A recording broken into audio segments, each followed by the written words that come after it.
Coucou tout le monde, j'espère que vous allez bien. Je suis ravie de vous retrouver aujourd'hui pour un nouveau podcast tricot, podcast dans lequel je ne vais pas vous parler de pull ni de gilet pour une fois, mais plutôt de ce que je porte. J'avais envie d'avoir quelque chose à porter juste au-dessus d'une chemise quand on va au resto, quoi. Et mon choix s'est tourné vers le Kill Up.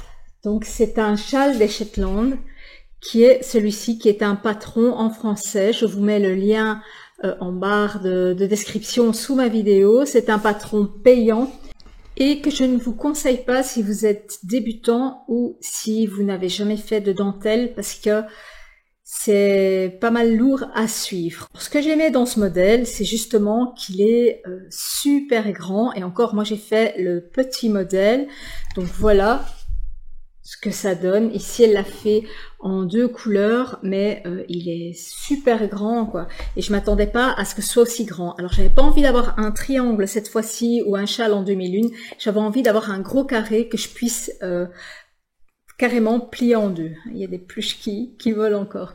Donc je vais vous montrer, en fait il se compose de 3 parties. C'est un châle qui se fait en 3 parties. Alors Kill Up, ce sont des châles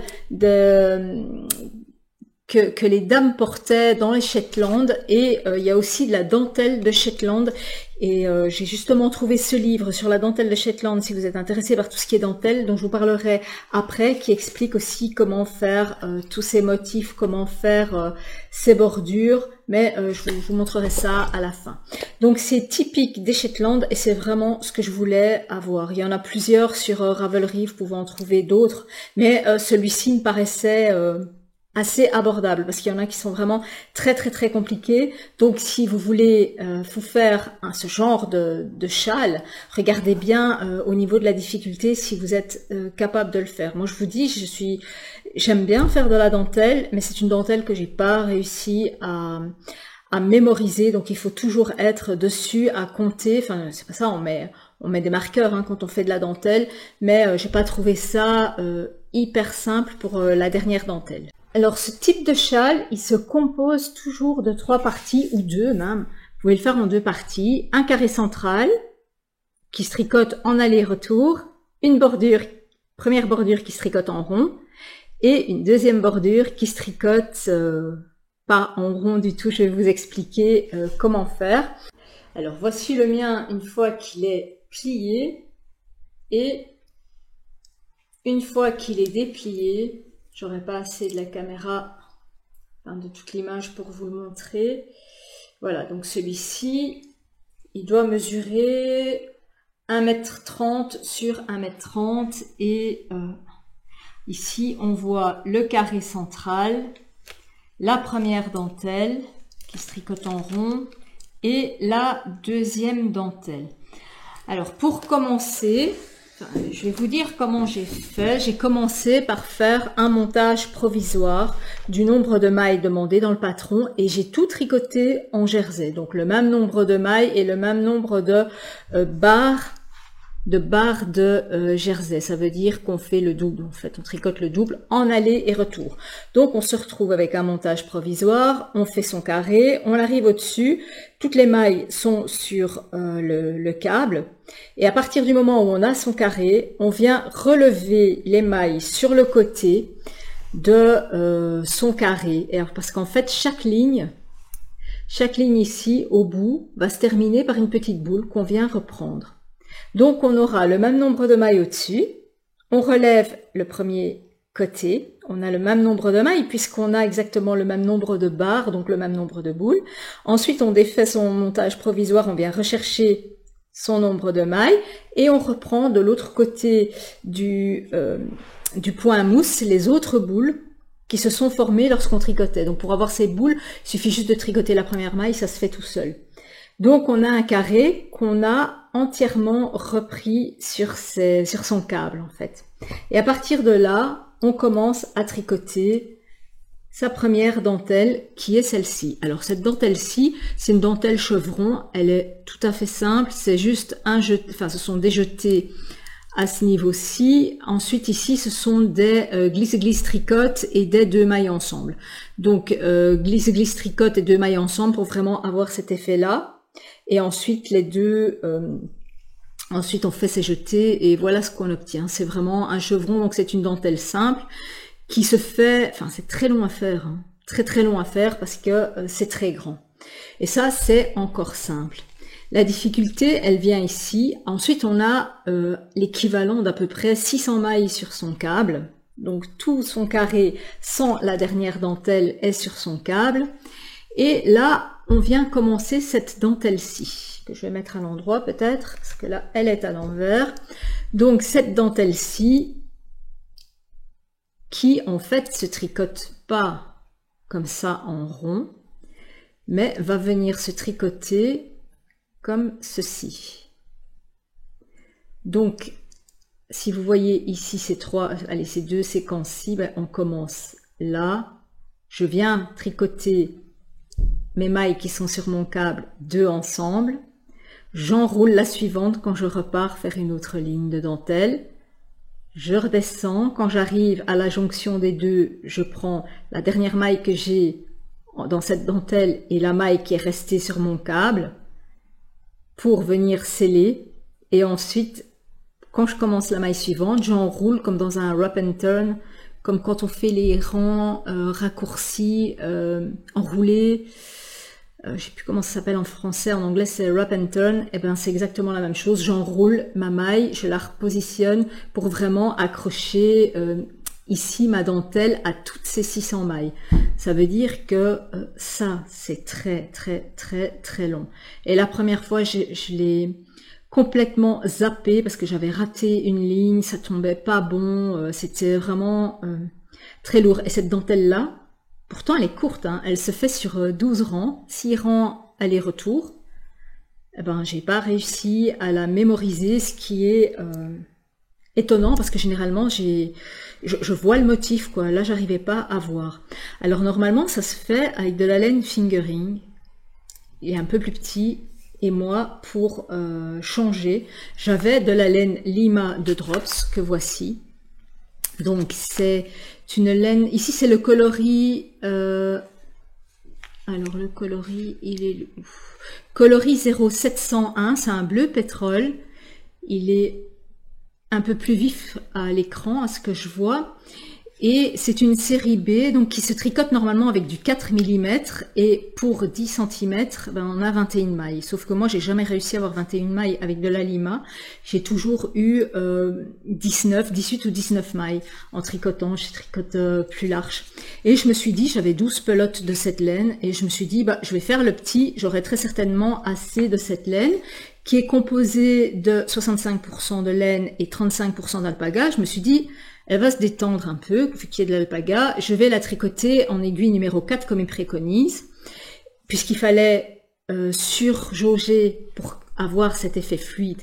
Mais au moment où je l'ai tricotée, en fait, c'était beaucoup plus serré, beaucoup plus rêche, enfin, beaucoup plus dense, en fait, que ce que ça aurait dû être. Et donc, ma dentelle, j'ai vraiment dû la tendre pour avoir cet effet-là. Mais tendre ça sur un tapis de blocage, moi j'ai pas de tapis de blocage assez grand, pourtant j'ai 2 kits de tapis de blocage, je sais mettre 2 pulls quand ils sont mis à plat les deux ensemble, mais là c'était vraiment trop grand. Donc je vous mets une photo de mon premier châle au blocage. J'ai dû aller acheter des bâtons de bambou de 1,80 m que je suis venue fixer avec des rubans, avec des serre-joints. Je les ai même collés avec du, comment ça s'appelle, du tape de masquage pour la peinture. Et voilà, j'ai réussi à fixer ça comme ça sur mon câble et à le laisser sécher bien tendu. Et je m'attendais pas à ce que le résultat soit aussi beau que ça. Donc ça se porte plié en deux, comme ceci, sur les épaules.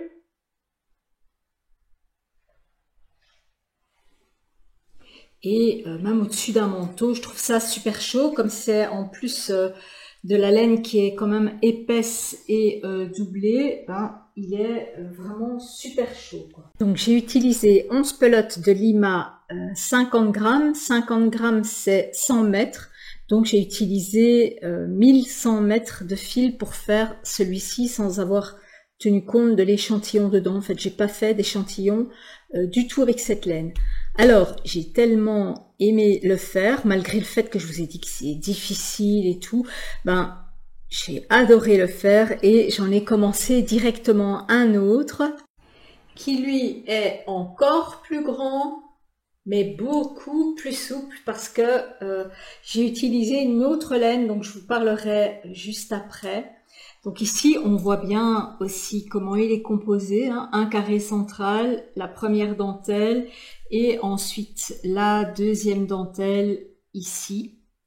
Que voici. Alors celui-ci, je l'ai fait aussi avec des aiguilles 4,5, mais il est beaucoup plus moelleux, il est beaucoup plus fluffy, beaucoup plus léger aussi à porter, il n'est pas aussi lourd que l'autre et je l'adore vraiment.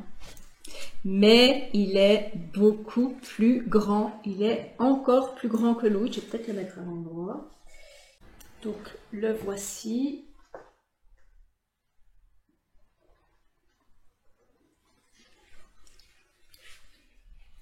Peut vraiment s'enrober dedans, j'aime vraiment beaucoup. Alors je vous ai dit que je l'avais tricoté en 4,5, non, celui-ci je l'ai tricoté en 5, donc ici avec les aiguilles numéro 4 pour la lima, et celui-ci j'ai utilisé de la laine Drops Flora et de la laine Kid Silk Flora numéro 20, et ici je pense que c'est la 07, je vous mettrai le lien, c'est la beige en fait, avec laquelle j'avais déjà fait un pull ou un gilet, je me souviens plus. Par contre, j'ai utilisé 7 pelotes de Flora et 6 pelotes de Kid Silk de Drops, et rien que pour la dentelle du bord, cette petite dentelle là, j'ai utilisé 2 pelotes complètes quoi. Donc ça mange vraiment pas mal de laine, ça bouffe de la laine quoi, donc il faut le savoir. Alors celui-ci il est 20 cm plus grand que l'autre et c'est aussi le petit modèle, mais je l'ai tricoté beaucoup plus déjoché, beaucoup plus souplement, c'est ça qu'il est beaucoup plus grand. Et voici à quoi il ressemblait sur ma baie vitrée une fois qu'il était en train de sécher.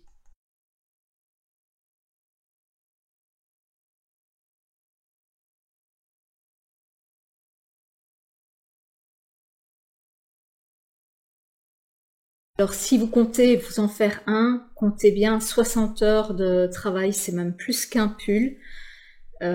C'est très long à faire, j'insiste, mais c'est super agréable parce que vous avez ce premier carré central qui se fait sans cerveau, quoi. Ensuite c'est une dentelle qui se retient bien, simplement c'est long, puisqu'on se retrouve à 600 points, donc 600 points pour une ligne, ça fait pas mal. Il m'est arrivé de passer des soirées où je faisais que 3 lignes.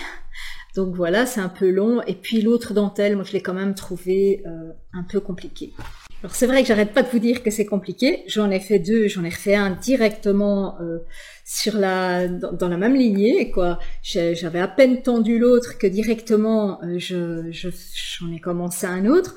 Donc j'ai aussi acheté ce livre parce que c'est quelque chose qui m'intéresse de pouvoir en créer aussi. Et ici, ça permet vraiment toutes les fantaisies. On a vraiment tout pour pouvoir faire son propre app en fait. À partir du moment où on part sur un carré, on peut vraiment laisser libre cours à son inspiration, à ses envies, et je trouvais ça vraiment super. Ce livre est vraiment bien fait, il explique bien les techniques de base pour venir raccrocher sa dentelle, et vous voyez, je n'ai rien inventé, hein. Ici aussi, elle l'étendait sur des morceaux de bois ici avec des clous, et elle venait accrocher leur app comme ça. Et j'ai fait exactement la même chose. Alors je pense qu'il y avait aussi différents, oui, ici on vous montre aussi comment vous pouvez le construire, ou si vous voulez le faire en triangle. Enfin c'est vraiment un livre qui est très bien fait si vous aimez. Ah voilà, ici un petit récap de tous les points qui sont expliqués. Vous avez la même chose pour toutes les bordures qui sont expliquées, et si vous aimez la dentelle et que c'est quelque chose qui vous, que vous aimez faire, quoi. Mais n'hésitez pas à acheter ce livre, moi aussi, le lien, je l'ai trouvé sur Amazon. Et franchement, il est en français et il est super bien fait pour pouvoir créer son propre app, quoi. Donc, je trouve ça super chaud, super agréable à porter. Dans mon prochain podcast, je vous parlerai du Louisiana Sweater de Petite Knit, qui est un raglan qui se tricote en laine super bulky, c'est-à-dire qu'il y a un échantillon pour 10 cm de 10 mailles sur 10. Donc c'est vraiment de la très grosse laine. Et sur ce patron, il n'y a pas de rang raccourci à l'allemande, donc il est encore plus simple à faire. Et j'ai vraiment envie d'avoir 2-3 gros pulls simples à faire, sans prise de tête, à faire devant la télé. Donc je vous en parlerai la prochaine fois. Pour ce faire, j'ai commandé de la laine Snow de Drops, qui est en fait anciennement l'Eskimo. J'ai jamais testé. Et j'ai aussi commandé de la Wish de Drops, qui est nouvelle et qui a aussi un échantillon de beaucoup de mailles, enfin de peu de mailles plutôt, mais un gros échantillon pour peu de mailles, 10 cm aussi je pense pour 10 ou 11 mailles. Donc j'ai commandé tout ça et je vous en parlerai dans mon prochain podcast. Et j'ai aussi envie pour la fin de l'année ou début de l'année prochaine de vous faire un récap de tout ce que j'ai tricoté cette année, tous les pulls, tous les gilets et aussi mes avis sur les patrons et sur les laines que j'ai utilisées. Alors je vous dis à bientôt pour une prochaine vidéo. Ciao!